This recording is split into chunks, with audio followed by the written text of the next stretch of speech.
주시는 하나님의 말씀,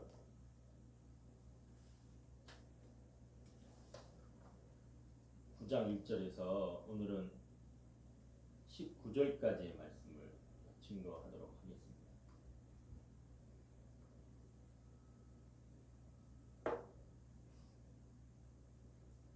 다 같이 사랑 인사 나누도록 하겠습니다. 하나님은 우리의 창조자이십니다. 하나님은 우리의 창조자이십니다. 하나님은 우리의 구원자이십니다. 하나님은 우리의 구원자이십니다. 하나님은 우리의 전능자이십니다. 하나님은 우리의 전능자이십니다. 사람이 사람을 만나면 역사가 이루어지고 사람이 하나님을 만나면 기적이 이루어집니다. 할렐루야. 자, 오늘 우리 가운데 허락하신 그 하나님의 성령이 우리 안에 오셔서 예수를 그리스도라고 고백해야 하는 사건이 일어납니다. 그때 우리는 예수가 그리스도 되심을 깨닫게 될 때에 우리 죄를 회개하게 되고 하나님 앞에 나아가게 됩니다. 우리의 죄라는 것은 하나님으로부터 벗어나는 것, 그것이 바로 죄입니다. 두 마음을 품은 자들아 성결하게 하라. 우리 안에 하나님의 법을 따르는 법과 세상을 향하는 그 마음의 법이 있는데 이 둘 가운데서 우리가 갈팡질팡하지 말고 하나님만 바라보라고 말씀합니다. 그러므로 이제 그리스도 예수 안에 있는 자에게는 결코 쟁주함이 없나니 이런 그리스도 예수 안에 있는 생명의 성령의 법이 죄와 사망의 법에서 너를 해방하였습니다 라고 말씀합니다. 믿음으로 우리가 살아가는 저와 여러분 되시기를 소망합니다. 오늘 우리에게 주시는 하나님의 말씀, 사도행전 9장의 말씀, 8장의 말씀이 계속 이어져서 9장의 말씀으로 연결이 되어집니다. 8장에서는요 빌립이 복음을 전하기 시작합니다. 그 가운데에 빌립이 사마리아에 갔다가 이제 가사로 가게 됩니다. 그 가운데 간다게의 에티오피아의 내시 간다게에게 세례를 베푸는 것을 보게 됩니다. 그리고 그가요 아스돗과 가이사랴에 둘러서 또 복음을 전하게 되는 것을 8장에서 소개하고 있습니다. 자, 7장에 잠깐 등장했던 그 사울이요 오늘 이제 9장부터 등장합니다.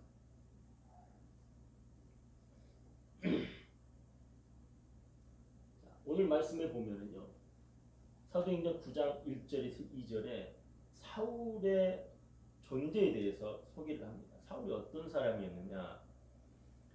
사울이라는 인물은 7장에 잠깐 등장합니다. 스데반 집사님의 죽음에 직접적인 가해를 행했던 사람으로 등장을 하게 됩니다. 그래서 우리가 7장에서 말씀을 전할 때 사랑의 빚진 자라는 말씀을 나누었습니다. 그러니까 스데반 집사님에게 사울은 사랑의 빚을 지었던 겁니다. 어떤 사랑의 빚일까요? 예수 그리스도의 그 크신 사랑을 스데반 집사님의 순교를 통해서 그 빚을 얻게 됐다는 것이죠. 자, 오늘 이제 그 사울에 대해서 우리가 말씀을 보게 되었습니다. 사울이라는 인물을 보게 되면 이 사울이라는 이름은요 히브리식 이름이에요. 로마가 세상을 다스리던 시기에 사울은 이스라엘 사람이었던 거고 이스라엘은 로마의 속국이었습니다. 사울이라는 히브리식 이름을 얻었던 반면에 또 사울은요 길리기아 다소라는 곳에서 태어났고 그곳에서 헬라식 교육을 받았습니다. 로마의 그 왕성한 그 문화를 다 경험했다는 것이죠. 이 바울이라는 이름으로 우리 불려지는데요. 이는 헬라식 이름을 바울이라고 합니다. 라틴어의 파울로스라는 말에서 나왔던 이 뜻이 이름이 바로 바울입니다.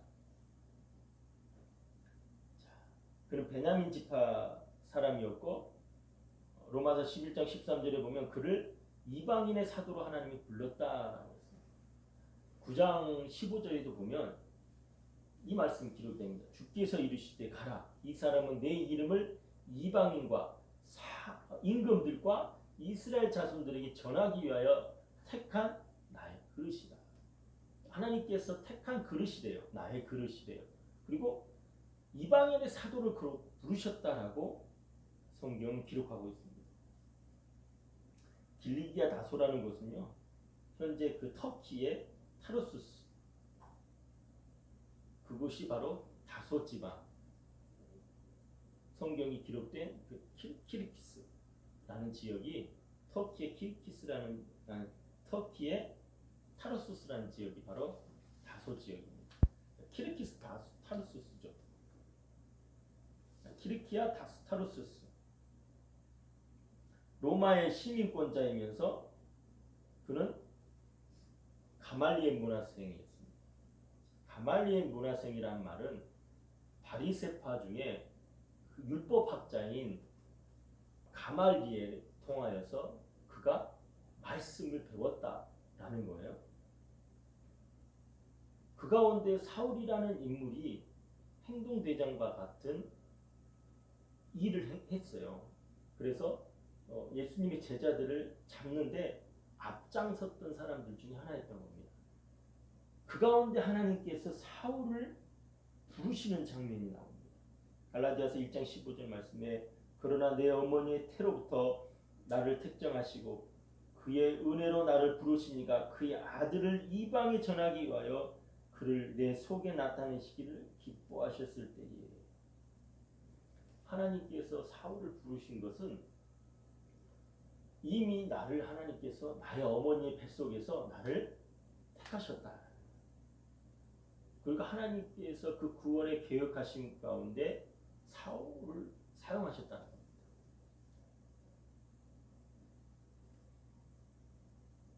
사도 바울은 그가 하나님의 부르심 가운데 사용되어질 거라고 알지 못했죠. 그러나 오늘 이제 9장에 사울이라는 한 인물이 다메섹 도상에서 일어난 일을 통하여 이 세상에 엄청난 회오리를 몰고 오는 사건을 보게 됩니다. 사울을 부르시는 그 하나님의 계획, 이것은요 성령의 만지시는 역사입니다. 세계가 사람들의 이 어떤 이익과 그런 이익 추구로 인해서 나타나는 결과물의 역사라고 생각을 할 것인데, 성경이 우리에게 분명하게 말씀해 주는 것은 하나님의 그 역사하심이 하나님의 사람들을 통해서 일어난다는 것을 우리는 목도하게 됩니다. 자, 오늘 말씀을 보면요, 9장 이전에 그 다메섹 여러 회당에 가져갈 공문을 정하니라고 되어 있어요. 그러니까 7장에 스데반의 죽음을 통해서 제자들이요 싹 다 흩어집니다. 목적은 뭐였어요? 목적이 뭐였어요? 하나님의 말씀을 세상 끝까지 증거하는 것이 목적이었는데, 인간의 그 나약함, 연약함이 이곳이 졌사오니 예루살렘 교회에 머물러 있는 그 하나님의 제자들을 주님은 흩으시는 거예요. 스데반의 죽음을 통해서. 자, 공문을 가지고 가는데 그 예수를 그리스도라고 믿는 그 사람들을 만나면 남녀를 막론하고 결박해서 예루살렘으로 잡아가려 한다는 거예요. 그러니까 지금으로 말하면 종교 재판이 일어난다는 거예요.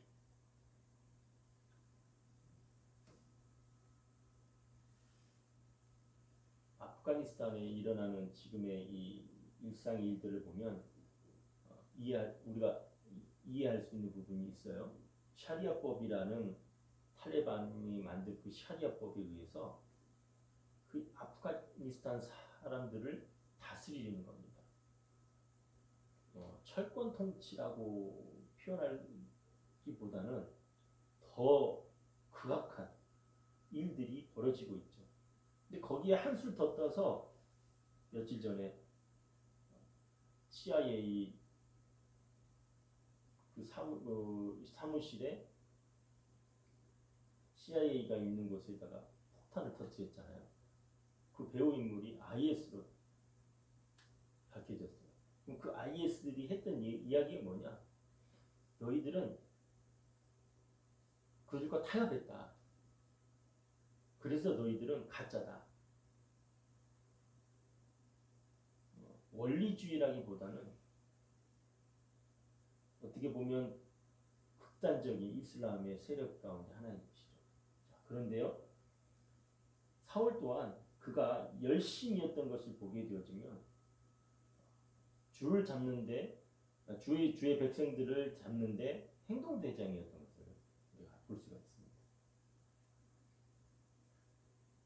자, 9장 1절에 보면 사울이 주의 제자들에 대하여 여전히 위협과 살기가 등등하여라고 기록이 됩니다.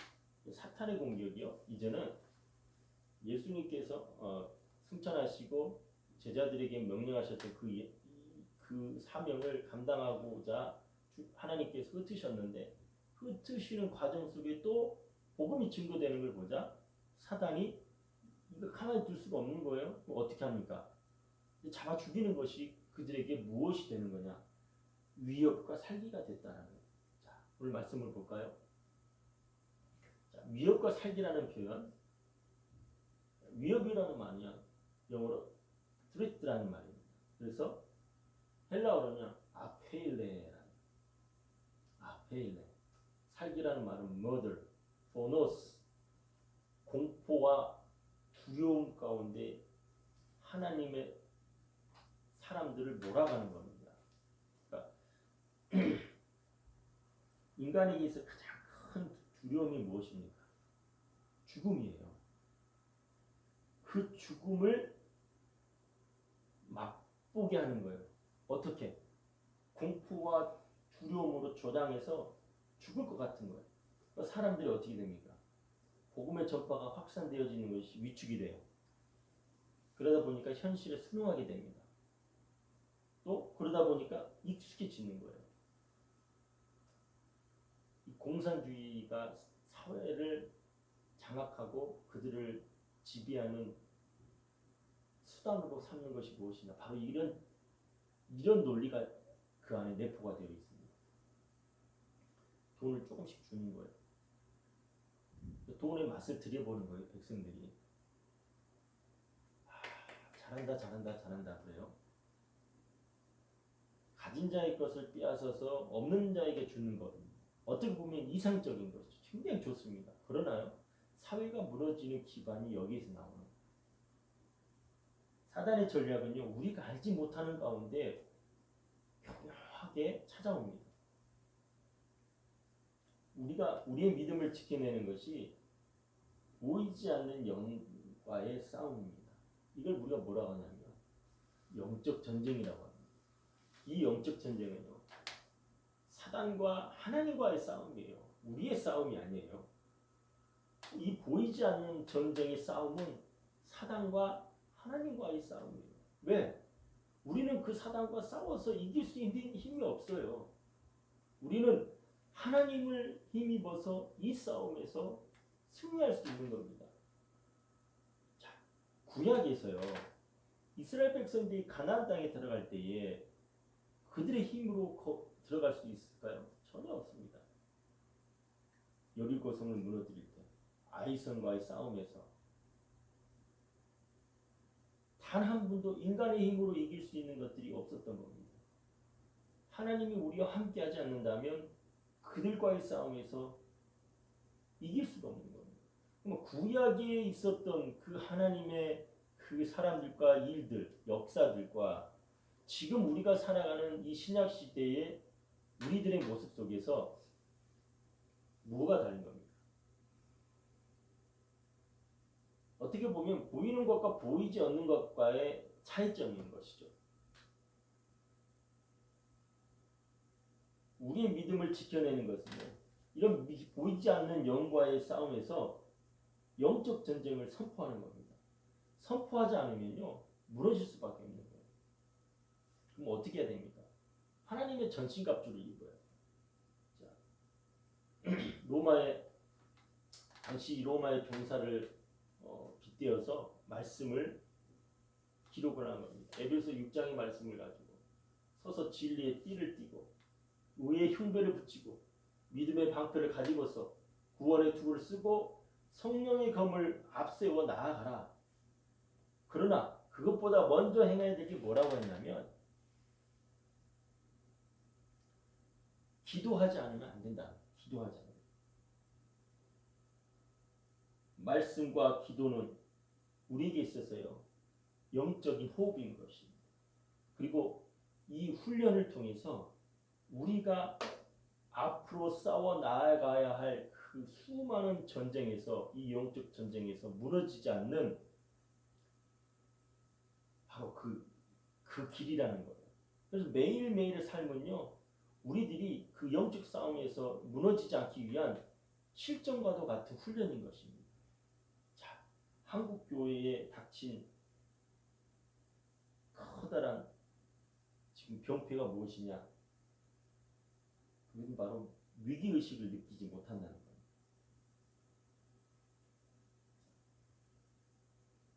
위기의식을 느끼지 못한다는 거예요.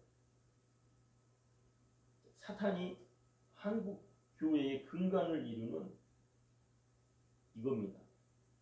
풀뿌리 신앙을 갖다가 뒤흔져 버린 거예요. 여러분, 큰 나무는요, 거센 바람이 불거나 홍수가 나버리면 어떻게 됩니까? 그냥 무너집니다. 그냥 무너집니다. 근데 중요한 건 뭐냐? 갈대라든지 이런 풀뿌리들은요, 밀려가지 않아요. 뽑아지지 않습니다. 그런데 사탄이요, 한국 교회의 근간을 이루는 이 풀뿌리 신앙, 이 개척교회를 싹 그리 무너뜨리는 있습니다. 이게 바로 사탄의 전략인 거예요.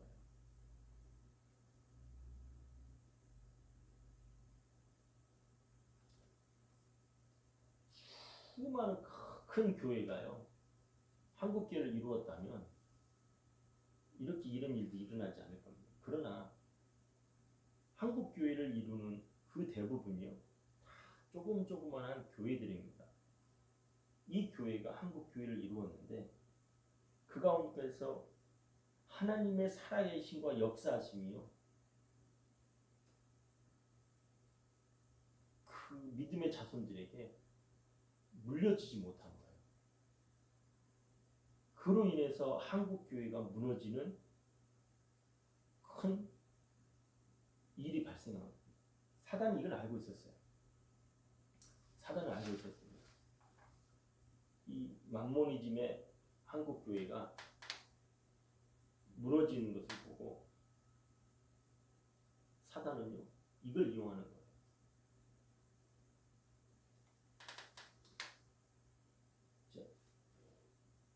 목회자 입장에서 지금의 상황을 우리가 면밀히 바라본다면 지금은 현시가 아니에요.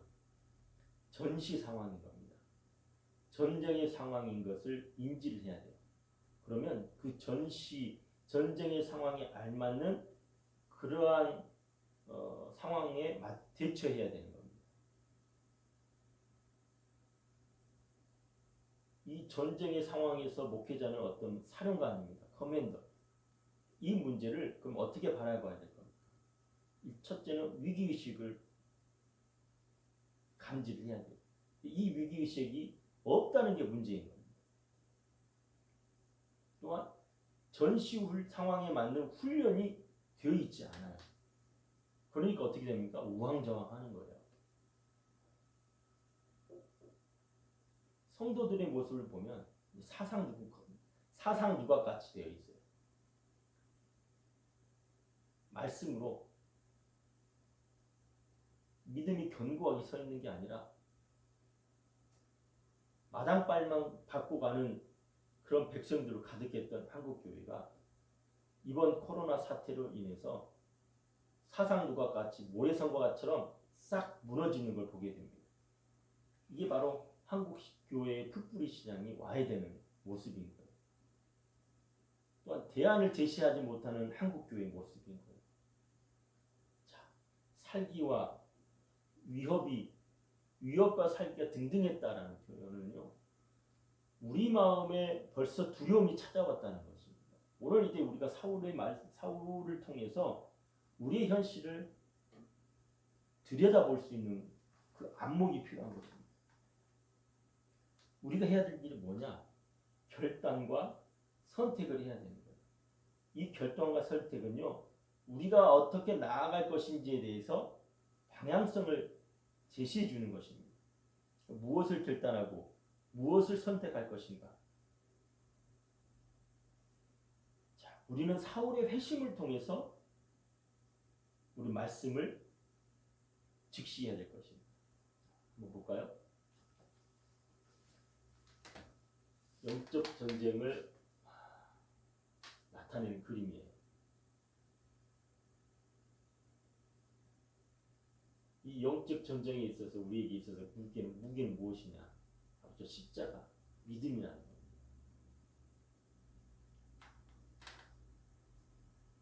하나님의 백성들을 구할 방법을 하나님은 지금 준비를 하시는 겁니다. 그리고 대안을 제시하십니다. 누구를 통해서요? 사울을 통해서. 세상이 알지 못하는 크고 비밀한 일을, 세상이 알지 못하는 크고 비밀한 일을요, 하나님이 준비하고 계셔요. 그걸 하나님이 지금 뭐하러 하시는가요? 너는 내게 구하라. 부르짖으라. cry out. 그거 하지 않으면 내가 너에게 줄 수 없어. 라는 예레미야의 말씀을 우리는 한번 되새겨 봐야 될 겁니다. 다메섹으로 가는 도중에 하나님께서요, 사울을 부르시는 사건이 오늘 말씀의 이 핵심입니다. 자, 사울 혼자 가는 게 아니고요, 여러 사람이 가고 있었습니다. 근데 갑자기 빛이 비추는 거예요. 근데 그 빛을요, 다 봤어요. 같이 가던 사람들도 다 봤습니다. 너무 비쳐서 눈을 뜰 수가 없어요. 그때에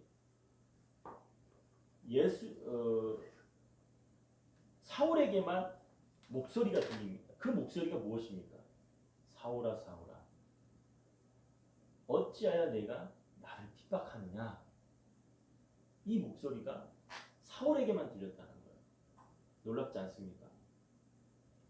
현상은요, 모두에게 똑같이 동일하게 주어집니다. 그러나 그 현상을 통해서 하나님의 살아계심을 경험하는 사람은요, 불과 몇 안 된다는 겁니다.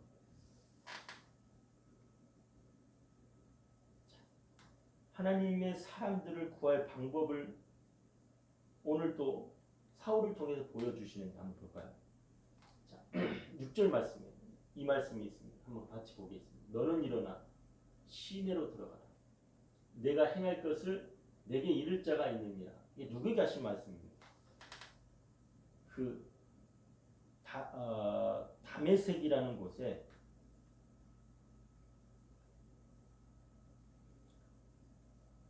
직가라 하는 거리가 있어요. 직가라 하는 그 우리 스트리트라는 말이 있어요. 자, 다메섹이라는 그 도시에 직가라 하는 곳이 있어요. 그곳에 가면 아나니아라 하는 제자가 있습니다. 그 아나니아와 삽비라가 아니라 여기서는 동명이인입니다. 아나니아라는 제자입니다. 하나님의 사람인데요, 그 사람에게 하시는 말씀입니다.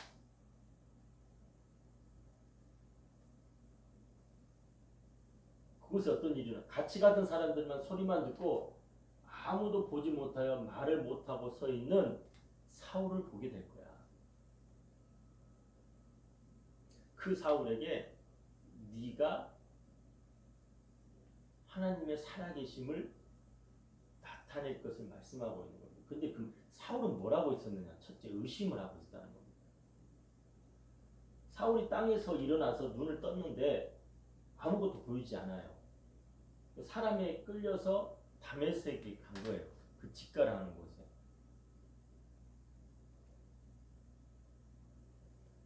유다의 집에 머물게 되는데요.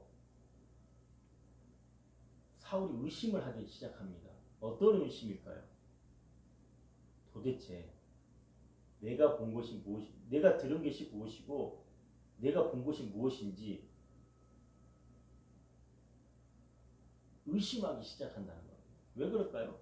15절에 보면 16절에 보면 이런 말씀이 기록이 되어 있습니다. 한번 성경 한번 볼까요? 9장 16절.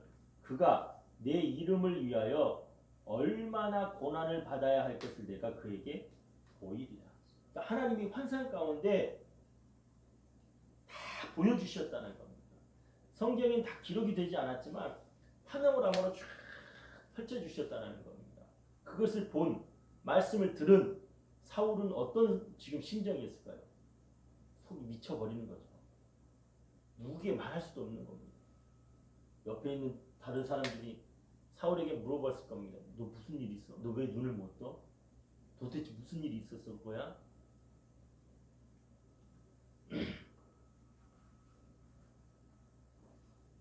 의심으로 가득 차는 겁니다. 내게 지금 벌어진 이 일들이 어떤 일인지 알지 못했던 겁니다. 그리고 자신을 부정하기 시작합니다.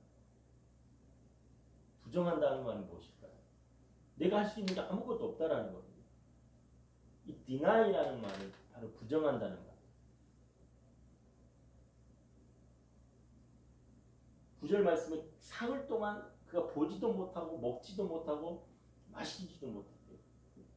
이 일을 해결해야 되는데 도대체 이게 무슨 일이냐 이거예요. 나는 예수를 믿는 사람을 잡아 죽이러 가고 있는데 비추오신 주님의 음성을 들은 거예요. 그리고 환상을 보게 되는 겁니다. 내가 누구냐?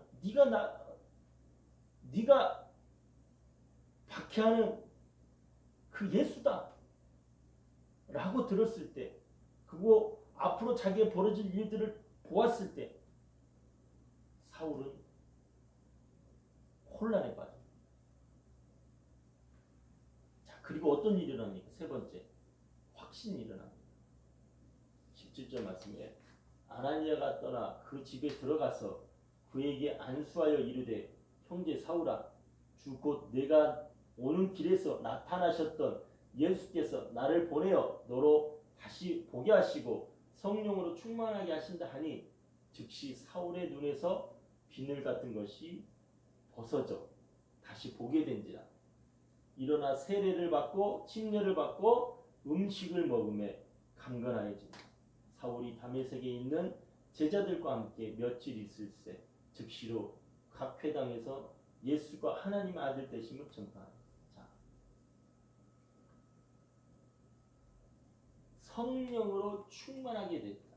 17절 말씀에 보면 아나니아가 가서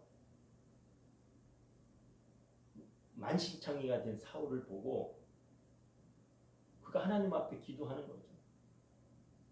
기도하면서 그 앞에 손을 얹고 하나님 앞에 구하였을 것이다.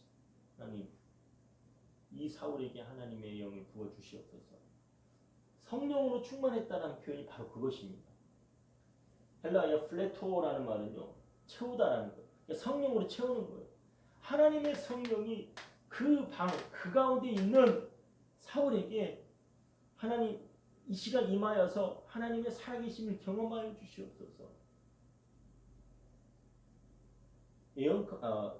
추측컨대 그 자리에서요, 사울이 방언이 터지고 하나님의 그 환상을 보게 되고 놀라운 일들을 경험하면서 예수가 그리스도 되심을 그가 체험하고 목도하고 난 이후에 회당에 가서 그가 복음을 증거하는 걸 보게 됩니다. 우리가 무엇을 지금 이 시간 깨닫게 되어집니까? 하나님의 백성들을 구할 방법을 지금 주신다고 했잖아요. 그게 뭐예요? 자, 비둘기를 우리가 성령을 비둘기로 비유를 합니다. 사울의 회심을 통해서 우리가 알게 된 사건이 바로 이것입니다. 성령 하나님이 우리 안에 오시면요, 우리의 생명을 내어놓고 증거할 수 있는 담대함을 허락해 주신다는 겁니다. 할렐루야. 성령 하나님이 우리 안에 오시면 영적 전쟁을 할 수 있는 이 모든 모티브가 생기게 되죠. 영적 전쟁은 사단과 하나님과의 싸움이죠. 그 싸움에 우리가 동참하는 게 아니고 그냥 하나님 앞에 우리를 맡기는 것이에요. 그게 성령님이 우리 안에 임하시는 것이 바로 그것인 겁니다. 자, 영적 전쟁이란 무엇이냐? 첫 번째, 성경적 세계관을 갖는다는 거예요. 성경적 세계관이란 월드뷰, 세상을 바라보는 눈이 무엇이냐? 성경이라는 거예요. 그 성경의 핵심이 무엇입니까? 하나님이 우리의 창조자 되시고 구원자 되시고 전능하신 분이라는 것을 믿는 것을 바로 성경이 말하는 그대로 세상을 바라보는 것이 바로 성경적 세계관입니다. 세상이 말하는 세계관은 무엇인가요? 과학적인 논리적인 입증을 통해서 나타내는 것을 세상이 말하는 거예요. 그러면 성경이 말하는 것과 세상이 말하는 것은 동일시될 수가 없는 겁니다. 위배돼요. 그 가운데서 우리가 하나님의 말씀으로 이 세상 가운데 살아간다는 것은 있을 수가 없어요. 하나님의 성령이 우리 안에 임하시지 아니하시면 있을 수가 없는 겁니다. 그러니 동성애법을 통과시키고요. 세상이 원하는 대로 우리가 쫓아가게 되는 거예요. 목회 현장에서 보면 어떤 일이 일어나냐면 많은 신학자들이요. 은사가 중단됐다라는 은사 중단론을 얘기합니다. 하나님의 사람, 하나님의 천사들이, 하나님의 성령이 우리에게 역사하시는 그 많은 일들을 부인한다는 거예요. 지금 세계를 뒤덮고 있는 이 신학의 흐름이 이 가운데 있는데 신학은요, 우리가 믿는 이 신앙의 도구일 뿐이지 전부가 아니에요. 근데 그것이 마냥 전부이냐? 그것으로 무장을 하고 목회 현장에 나가려고 하는데 맞지도 않고요. 할 수가 없는 겁니다. 세상이 알지 못하는 크고 비밀한 일을 우리에게 말씀하시는 분이 하나님이시고 그 하나님을 통해서 역사하시는 그 현상이 우리 목회 현장에서 나타나는데 하나님의 말씀을 가지고 세상을 살아가는 성경적 세계관을 갖지 않는다면 영적 싸움을 싸워 이길 수가 없다는 거예요. 두 번째는요. 믿음의 확신을 가져야 됩니다.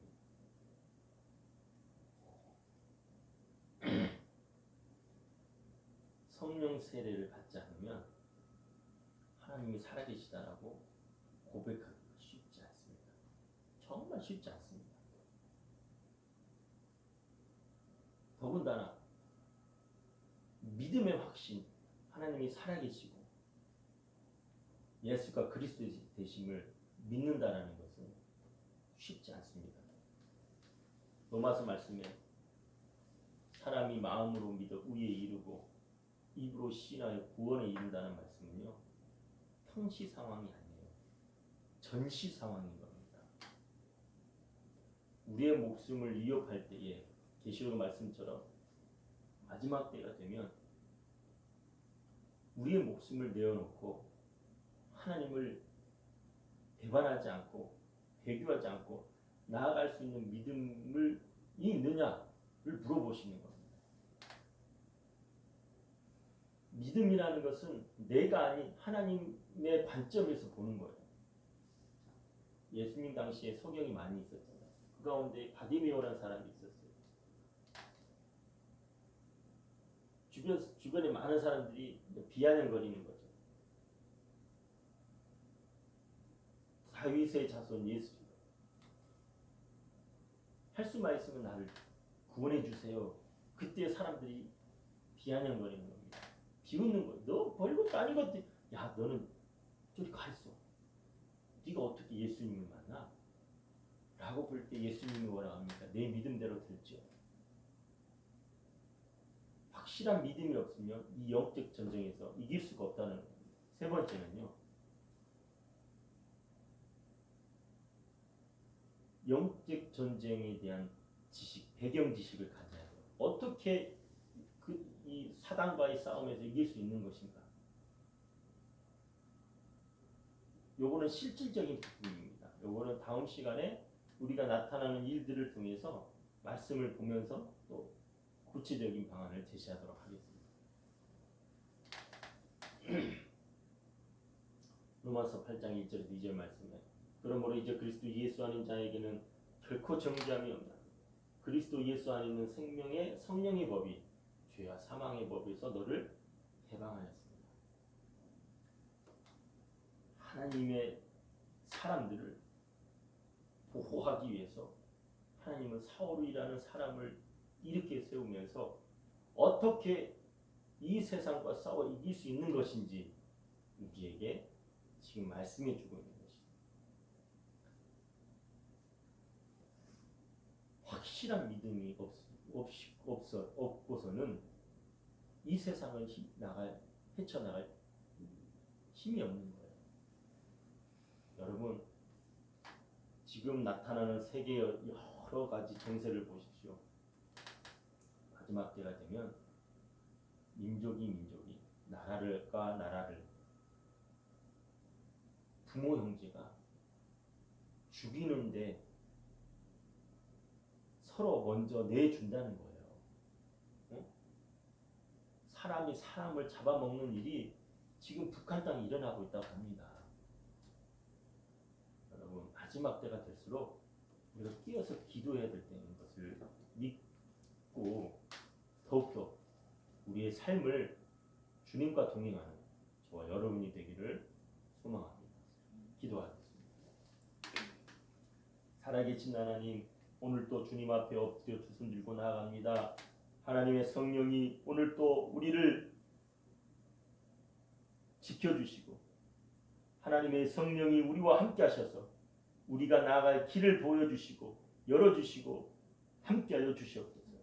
나사렛 예수의 이름으로 명하노니 어둠의 영들은 잠잠히 떠나갈지어다. 예수님의 이름으로 기도합니다. 아멘.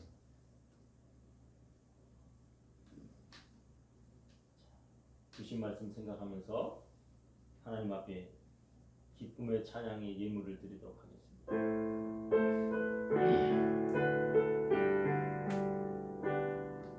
나 주님의 기쁨 되기 원하네. 내 마음을 새롭게 하소서. 새 부대가 되게 하여 주사. 주님의 빛 비추게 하소서.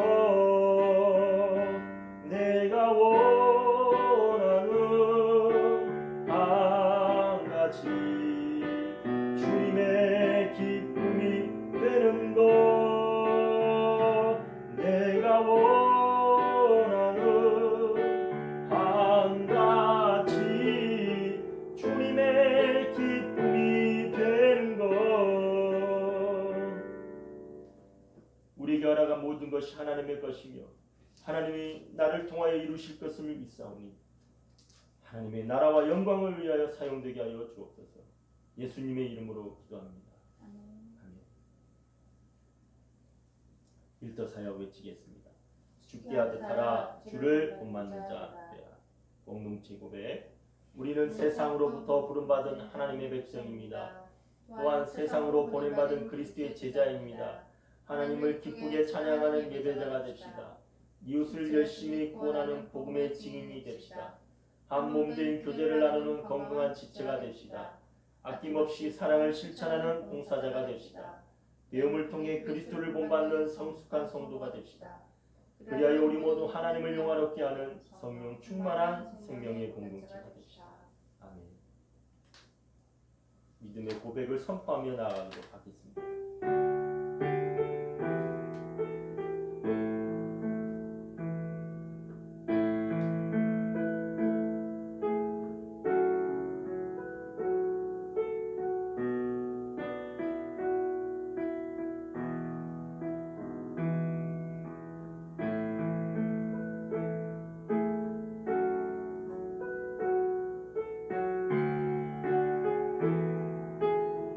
나의 삶에 예수의 흔적이 있으니 나는 오직 주님만 자랑하리라. 나의 삶에 내 영혼에 예수의 생명이 있으니 나는 오직 주님만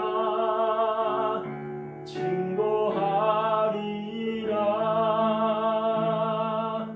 주만 섬기리 가장 낮은 자리에서 주만 섬기리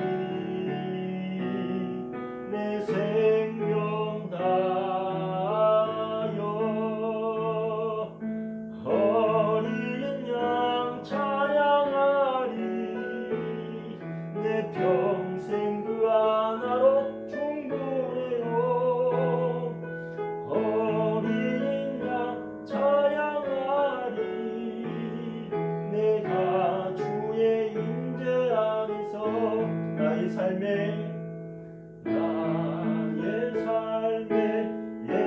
예수의 흔적이 있으니 나는 오직 주님만 자랑하리라. 내 영혼에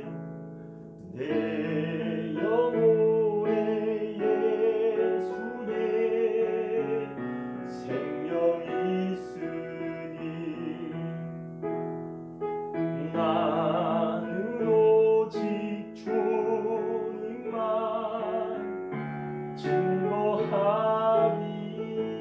증거하리라. 기도하겠습니다. 지금은 예수 그리스도의 은혜와 아버지 하나님의 그 크신 사랑하심과 성령 하나님의 크고 교통하심의 역사가 예수의 흔적을 가지고 이 세상 가운데 나아가는 하늘당 공동체 가운데 우리의 사업과 가정 가운데 지금부터 영원토록 함께 계실지어다. 아멘.